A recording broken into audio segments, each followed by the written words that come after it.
Welcome to San Marcos, Texas, USA, in the historic Cheatham Street warehouse. Hey there, friends, Jack Ingram here. It's time for another edition of our very own music show, the Texas Music Scene, where we always keep our finger on the pulse of Americana and songwriter-driven roots music.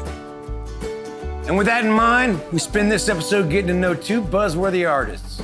I chatted up with singer-songwriter Jeff Crosby about the last 2 years of his music making in a couple of expanded backstage conversations. This Idaho native, heartland rocker, has also been running the roads lately with Ameripolitan Awards Outlaw female alum, Darcy CARLSON, hailing from Seattle. We'll introduce y'all to her solo wares too, and their acoustic duo that they call JCDC. That's right, we're mixing it up this time with Jeff Crosby and Darcy CARLSON, right here on the Texas Music Scene. Let's go.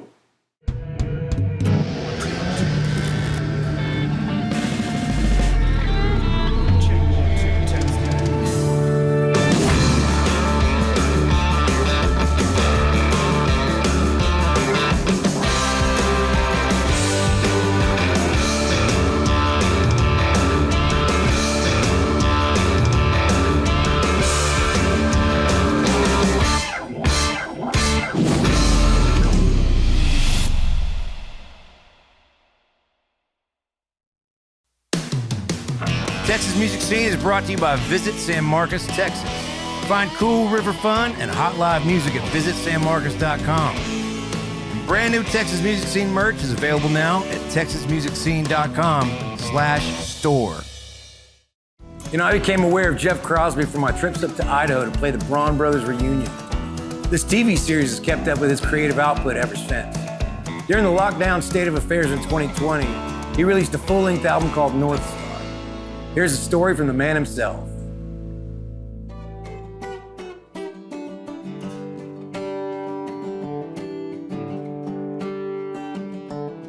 I haven't been to church in years. This morning I think I might, to clear my guilty conscience from what happened here last night. Every time I'm back in this town, drinking with old friends, we end up running stop signs, chasing white lines, and talking to strange women. Yeah, it's one more round for Randy, for Lois and for Vern, past the one-hitter, Salmon River Quiver, past the flask of Jamie's bourbon. I know everything is changing, I know nothing lasts forever. God bless the folks that try so hard to hold this town together. Hold This Town Together was a chorus that I had been hanging on to for probably 3 years.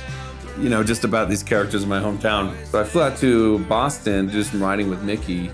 I just brought my notepad of all these, you know, basically chorus ideas that I knew were at least not worth throwing away, you know. And I said, I got this chorus, but it hasn't really, I don't have any verses for it or anything. And he immediately, you know, grabbed onto it and was like, oh, I love that one. He's like, why don't we run with that? It was a little funny, you know, collaborating on that because it's a ultra personal song, you know. It's like specific characters, and it allowed me to finish writing it though, because Mickey opening it up and him kind of coming from the perspective of his hometown and me coming from the perspective of my hometown, but both being from Idaho, you know, we ended up just being able to write it pretty quick because, as you would imagine, growing up in Idaho, there's pretty similar scenarios playing out in both our upbringing. So he was like, man, I think I'm gonna put it on our record. And I was like, well, I'm putting it on my record too.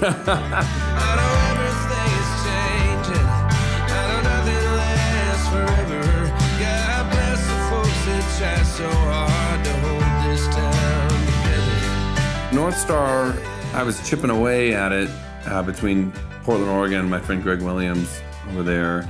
Usually my idea is to go into one studio and try to make it as cohesive as possible, but I was traveling around so much and it was just really busy. So I ended up doing, you know, 3-4 songs in Portland, another 4 songs in Nashville with my friend Jeff Pillar, and then I did one song, Born to Be Lonely, with Jonathan Tyler. We were touring through Austin actually, and I said, hey, we got a day off, and I heard I see you're recording quite a bit, and what are the chances we could sneak in there and record a song? And he said, yeah, that'd be awesome, totally. So we ended up popping in there, and we called Cody, had him come play fiddle on it. And I was born to be lonely. kind of created that, you know, the vibe. I started listening to the collection of songs, and it was a little all over the place, but I was like, you know what, I really like, the theme was all there, you know, and the vibe was there. So we just, I don't know, I just went for it. I just kind of made compiled them the best I could, you know, as far as making it feel cohesive, you know, and not sound like we were jumping around the studios. We could make the ocean in 3 days or so. I got the money to get there. I'll be your home away from home. I'll be your home away from home. Northstar, being back here in Idaho, especially in the last few months, and being just kind of grounded here and not being able to be on the road, it was that concept that, you know, no matter what city I was living in or wherever I was going, you know, I always have this home base to come back to and kind of ground myself. Well, that was the funniest thing. Willie, he started, I don't know what, it was something on Instagram or something. He started posting these really cool shots he was getting out of his place in Idaho. And a few of them he posted. I said, man, dude, those night sky pics you're getting are pretty killer. Like, what's the deal with that, you know? How long have you been working on that for a while? He's like, actually, I have no idea what I'm doing. I'm just kind of like screwing around, and I just got this camera and figuring it out.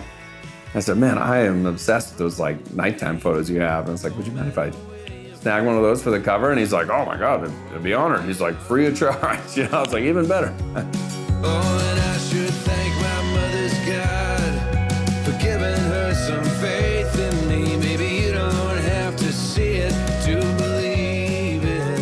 My friend Brian Thomas had sent me that line. One morning, he's always sending me random texts of song ideas he has, and he says, I should thank my mother's God for giving her some faith in me. I thought that was such a great line. I was like, oh, I'm stealing that from you for sure. The end of the chorus is, throw your heart in the river and hope it sees the ocean someday. There was just a couple really strong lines in it that ended up making it a standout track for me, at least when we were recording it. My friend Lauren Farah, she is a Nashville songwriter. I had that line, see the blood on my hands from my heart on my sleeve. And I wanted to use that line on something. And I was determined to do a co-write with her, but I was just like, we gotta at least co-write one tune together. You're such a great songwriter. And it's one of my favorite tracks on the record. It's cool. I've never done a duet on a record, so it was cool. I may never be ready, but I want to believe. See the blood on my hands from my heart on my sleeve. When everything started canceling, we did have to, you know, we kind of sat down and we're chatting as a band, and we're like, man, you know, do we want to release this after putting all this work into it and to not be able to tour on it? Ultimately, I'm happy we just put it out, and I'm really proud of it, and I hope, look forward to actually going out and playing the songs. Oh, it hurts so bad to fall back out of love with you. And it's out of my control.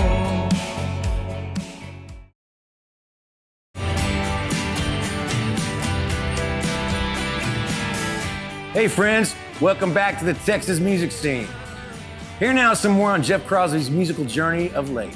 This Idaho native heartland rocker continued churning out more music with a string of single releases during 2021 and 2022. Leading up to his 6th full-length album called Waitin on a Miracle.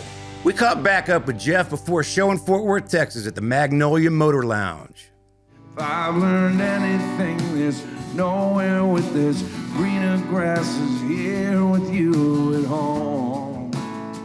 I had a bunch of songs that, you know, didn't quite make Northstar that I really liked. So I already kind of had in my head, I wanted to, you know, start chipping away at those anyway. Yeah, we did 6 or 7 singles, but the way that they were cut, I didn't really have an album in mind, you know, and it was just kind of using our time trying to be productive when we had all this time off. Pretty excited about them. It's a bunch of stuff. It's like a bit of a vanity project. I still had a really good time cutting this. And there's songs that meant a lot to me, and I still wanted to record. Every time I close my eyes, I'm back at 83615 and running free. So Running Free is a song that we cut between Portland, Oregon and Austin, Texas at Jonathan Tyler's studio in South Austin. And I hit Jonathan up and said, hey man, I got this tune and it would be perfect to have Cody from Reckless play some fiddle on this. Is there any way, I don't know if you guys are doing what we're doing, but we're all just kind of twiddling our thumbs here. And he said, oh man, we'd love to, I'm way down, I'll call Cody up. He and Cody just got all weird with it, they did way more than I expected. It came back mandolin all over and fiddle, and I just totally lit the song up. So I thought the song was almost done. I was like, man, it would be nice to have a little fiddle in there. And then Cody had added all these mandolin riffs. He's just he's got such a good touch. Still tell myself that the shoe wouldn't fit, but I watch her laugh from across the room. Jonathan's vibe too. He has such a great ear. The next morning he goes, man, we went a little crazy. If you don't like it, we can take it all off. And I was like, what is this, what's this gonna mean? I was like, oh yeah, I'll give it a listen, man. And he added this glockenspiel thing. And it was so funny because when I first heard it, I was like, whoa, it wasn't not what I heard in my head. But then once it was there, we took it away and then I missed it. And it's kind of part of his genius, I didn't know it needed it, but once I heard it with it, I couldn't not hear it with it. Wasn't seeing glockenspiel in the tune in the beginning, but that's Jonathan's, he's just a genius, man. Is it un-American? Un-American. You can only believe in the dream when you're sleeping. That song, I just heard two guys arguing at a bar during the pandemic. One of the guys kept saying that, it's just un-American, it's un-American. He kept saying, there throughout the argument. And it just stuck in my head. I woke up the next morning and I just kept hearing this ongoing argument. And it was so funny because they both had completely different opinions and were both yelling at each other about who was more un-American, I suppose. I didn't want to make a song that was political, really, and I think that the title definitely alludes to that immediately. It was more of an observation of a couple arguing about politics. I didn't want to have the song be political at all. Yeah, we just kind of ran with that Mellencamp vibe too, just that chunky 3 chords. There's a quick bridge, but mostly it just does this 3 chords the whole time, and it's just nasty guitars and kind of this choppy drum beat. And the drummer, Greg Williams, the producer drummer, he came up with that groove, and we just ran with it. It's just it's my favorite track of all those because it's kind of a departure from all my other stuff in the sense that it's just, I definitely didn't overthink it, It's just let's just do the tune. 3 chords of the truth, man. Let's just do let's not overdo this.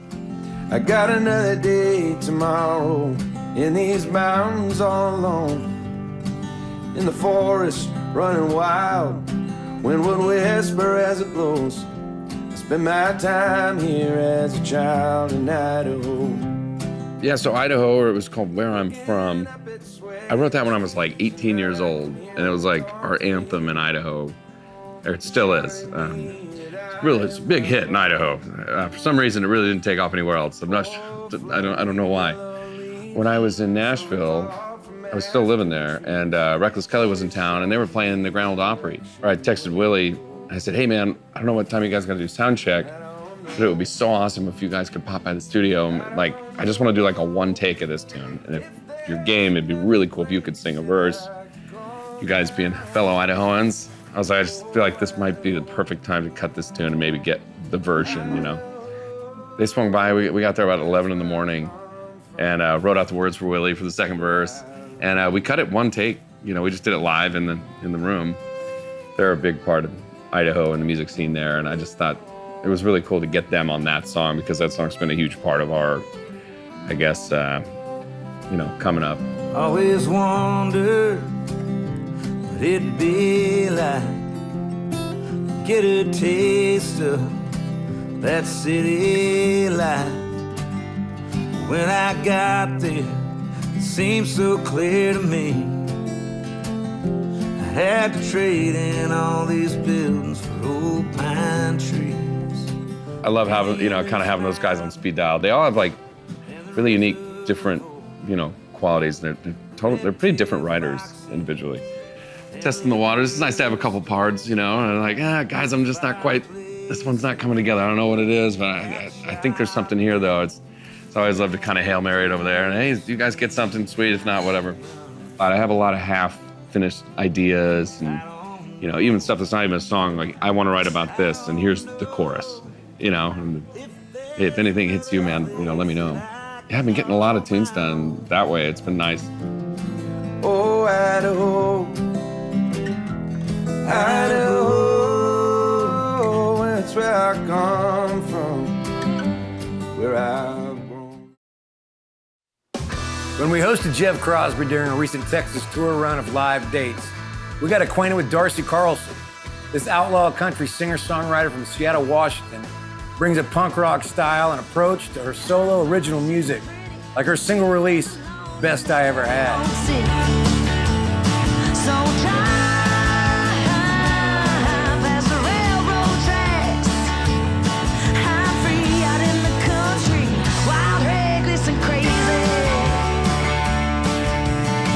I'm Darcy CARLSON. I'm from Seattle, Washington, and I've been playing country music for almost 10 years now.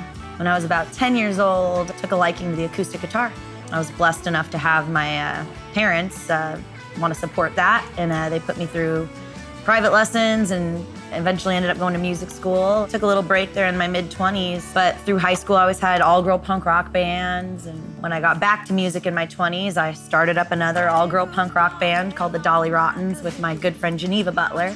I never really set out to do any style of music. I guess I just grew up really listening to rock and roll. I liked to rock. I got an electric guitar and I wanted to play lead guitar. I wasn't very good at it, but, close enough for punk rock. And my dad turned me on to Poncho and Lefty and, Patsy Cline, Hank Jr., Waylon Jennings, Merle Haggard when I was a kid. I kind of set off on my own solo project in 2014. My good friend Billy Cook from the 357 String Band, him and I kind of started songwriting a little bit here and there, and we wrote the song Release Me, which was the title track to my first record I put out.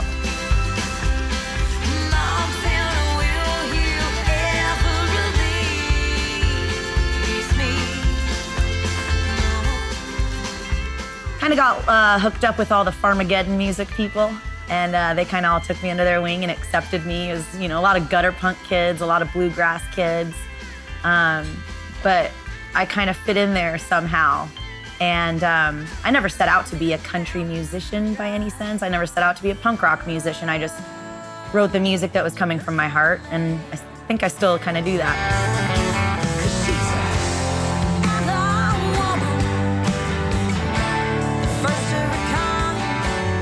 All of a sudden, out of nowhere, I get an email. I've been nominated for Outlaw Female of the Year with the Ameripolitan Music Awards in Austin, Texas. I'd only been on a couple tours at that point, just regional stuff. I think the furthest I'd went was the Midwest to a Farmageddon festival at that point. So I was really surprised that, wow, all these amazing players and artists and Dale Watson, whoa, they know who I am. That really meant a lot to me. 2017, I took home an award for it, and I was really shocked, but really, really proud. It was cool to be accepted. I know Sarah Gil Meach, she's from the Northwest as well. So that was kind of cool. I was like, I'm not the only one doing this here. 'Cause I've been pinching myself and casting spells, 'cause you're the best I ever had. Oh yeah, you're the best I ever had. And that one's called Best I Ever Had. I was trying to be positive about the pandemic and finding myself not on the road anymore, not able to come down to Texas, not able to do the things that make me feel whole as a songwriter and a person. Trying to find the positives in being stuck somewhere and realizing that, wow, I like being at home, and wow, I like having a boyfriend. Things that I usually run away from or have tended to steer clear of. Country music is not just something from Texas or Nashville. It's all over the country. And I was proud to kind of carry on that torch after Sarah Gale.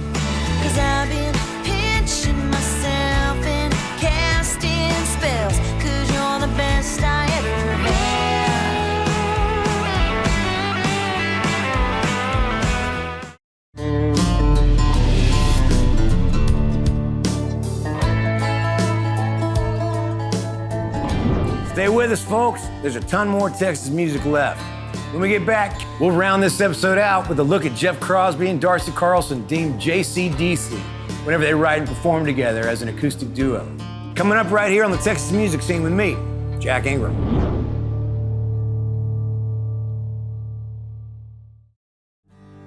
Welcome back to the Texas Music Scene. We'll round this episode out with a look at Jeff Crosby and Darcy Carlson, deemed JCDC, whenever they write and perform together as an acoustic duo. 'Cause it's all hangovers and heartbreaks, crying over worn out mistakes. Sorry, don't do it anymore. So how did y'all hook up? I was on a tour going through, where were we in Washington? We were in Roslyn, Washington. You Roslyn. came to my show. And we had played this fancy resort gig, and it was like they were paying us really good money and putting us up at this fancy place to basically, play to, 15 people. The guy comes up and he goes, "Hey, you gotta see this gal, Darcy Carlson, playing down the road at the, kind of the honky tonk, the brick." I remember stumbling in there, and you guys were just blowing the roof off the place. Hell yeah, we were. I stumbled down to the stage, and man, everyone was dancing. It was like, That was a and the fun band show, was I killer, remember. and I was like, I cannot believe this is happening. Yeah.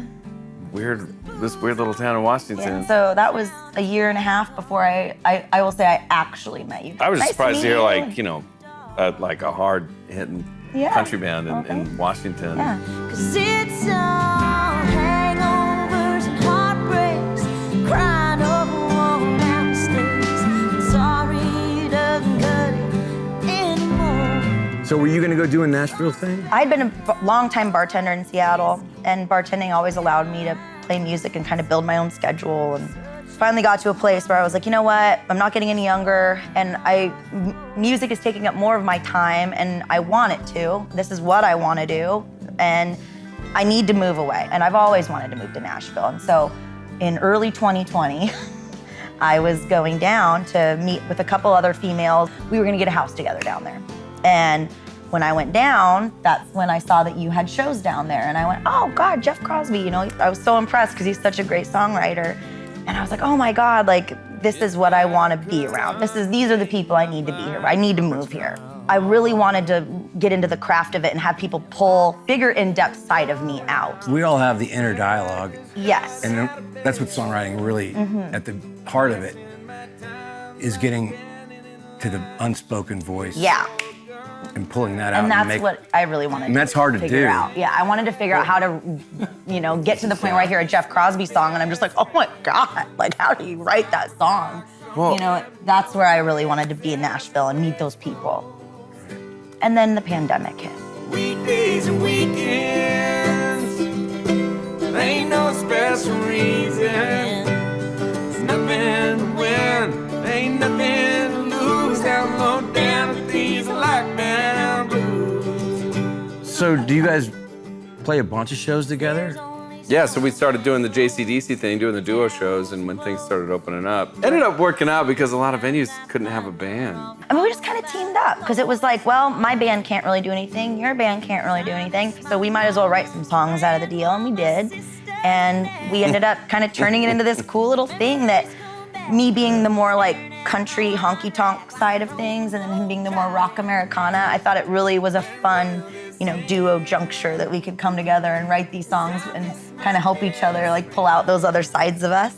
And it's turned into a cute act, and we're still doing it. I have a lot of friends that decided not to play music anymore, or had to, they lost their jobs, they lost their businesses. So I kind of look at this like we came out the most positive, with wanting to continue on doing what we're doing.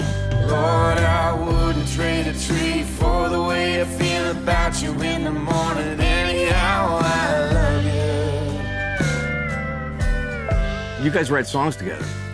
Yeah, right. Well, right when we realized that our whole year was free, or at least the next 3 to 6 months. Well, we got up to this cabin up in Idaho, and we had about 4 months, that we could hide out there, and I think it just, it wasn't a forced thing. We were out just fishing a bunch, and Oh, just yeah. kind of waiting, Just having watching the fun. news as we all were. it was good for me because all of a sudden I was going, well, what if I was writing this from her perspective? And I'd never done that. And so that was really cool for me to kind of tap into this, you know, always writing from my perspective. All of a sudden, you know, we started tapping into this whole other thing that I'd never really, you know, written from. We got 4 or 5 songs out. Yeah, we recorded a couple. We released them on Bandcamp just, you know, for fun, throw them out in there. And I would like to finally do like a 7-inch, you know, and actually release it and get it on Spotify and have something, because every time we go on the road now, everybody's going, well, where's your guys' album? Jeff Crosby Band is gonna be Jeff Crosby Band. Darcy Carlson Band is gonna be Darcy Carlson Band. Yeah, I'm on tour with them right now and I sneak up for some songs, you know, and I love that about us. But JCDC is gonna be a special thing in time. And that's cool. That was cool, and I would love to record it, something like that, and, you know, always have that placeholder in our lives as songwriters, because that's really what it's all about, is all a part of our story. Lord, I wouldn't trade a tree for the way I feel about you in the morning. Anyhow, I love you. This episode of the Texas Music Scene was brought to you by Visit San Marcos, Texas. Find cool river fun and hot live music at visitsanmarcos.com. And go get your official Texas Music Scene merch now at texasmusicscene.com/store. Well, friends, that wraps this one up. Thanks to Jeff Crosby, his band, and of course, Miss Darcy Carlson for being a part of this. Now remember to get back out and support the hardworking musicians by seeing them live at a venue near you. That's how this whole thing works. Because Texas is one place that truly celebrates the independent spirit of making music. Let's keep it that way. We'll check you later.